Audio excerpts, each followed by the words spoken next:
Yan, small solar setup.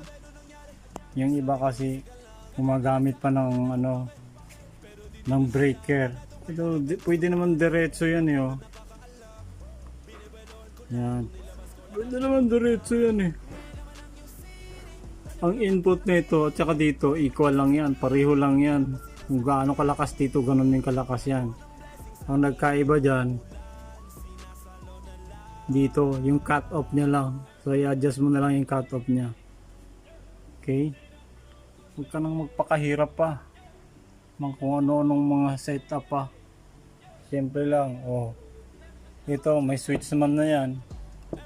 May mga function na yan, over voltage, low voltage, under voltage, circuit protection, kompleto yan. Ganun din, ito, kompleto rin yan. Huwag ka pa magpakahirap.